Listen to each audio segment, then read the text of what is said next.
just pure emotion. You can see it on people's faces, and more people have been coming out. And we've been talking all morning about how we're seeing people of all ages and all generations, old and young, and we're actually joined by one of our younger demonstrators here, Valeria. Your family's from Venezuela, so thank you for joining us. First, I have to ask, what does this mean for you and your family?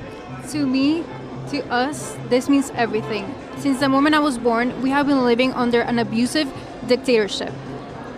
And also, looking at what's going on in Caracas compared to here, just how glad are you that you're able to get this off your chest and demonstrate and, sounds like, celebrate this moment? I feel so lucky and privileged to be able to be out in my streets and be able to be in community, whereas people back home in Caracas, they're scared for their lives right now. And for your family moving forward, you told us you still have family down there. What does this mean for your family and for Venezuela moving forward? After about 30 years of an abusive government, we cannot be happy with the fall of Nicolás Maduro. We cannot wait to be together back again after about 10 years to celebrate the fall. So just what does it mean to you seeing all these people coming out, the community coming together? What does this site mean to you?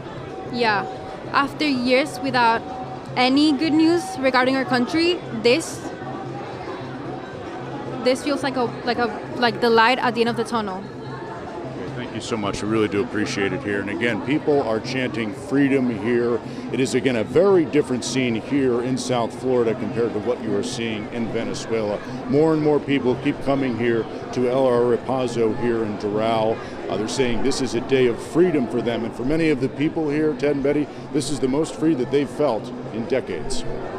Yeah, Steve, I'm wondering, is that girl you spoke to, is she still around you there? Yes, she is. If you can ask her, kind of what's the plan going forward for her family here in South Florida? Do they plan to go back to Venezuela at some point, or what is their plan? I actually have a question from my anchor. They're wondering, is your family planning on going back to Venezuela anytime soon after this? We have to wait about, I would want to say, 2 years of reformation because of all the damage that the government has done to our country for about 20 years. We cannot wait to go back, but the truth is that the damage is almost irreparable, so it's going to take a long time. But we cannot wait at all. One more thing. Have you been able to speak with your family since this news broke?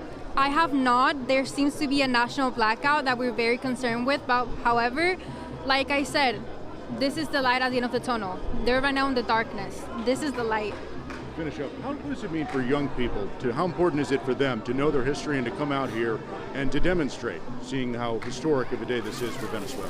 This is why media is so important. We have never been able to experience the Venezuela that our parents have. So it's very important to read books, and honestly, this means everything to us. We just want to experience the old Venezuela that they also love and talk about. I have not been able to experience that ever since I was born under the regime. Thank you so much. We really do appreciate you talking to us. And you can, again, just hear Ted and Betty. They're young, old, regardless of the age. People are coming out here, and they're finally, it seems like they've just gotten such a huge boulder off of their chest here with this. People, again, are starting to feel free and feel comfortable getting to go see their family down in Venezuela.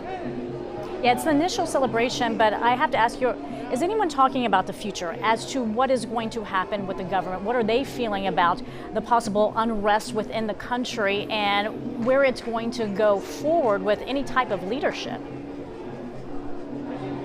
Well, I did ask one demonstrator about that earlier. He says what he does want is there to be law and order restored. Now, as far as what that's going to look like, that remains to be seen. But it seems like many people are just focusing on the moment right now that, hey, Maduro has been removed. That appeared to be the main thing that they wanted done, was first thing, before we can even move forward towards even just some semblance of a democracy, people wanted Maduro removed from power.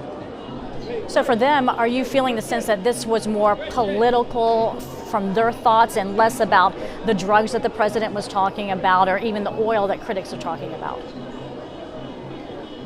Yes, it did feel a lot more political for them, because when you talk to the people here, this goes way before the Trump administration had any of their policies or any of these boat strikes in here. This goes back decades, even before Maduro was Hugo Chavez. So as we talk to the people that have lived through generations of this goes way beyond any kind of policy about, keeping drugs out of the country. These are people and their families and their lives, and that is what, of course, is most near and dear to their hearts, is what it means for their family and for the future of their country.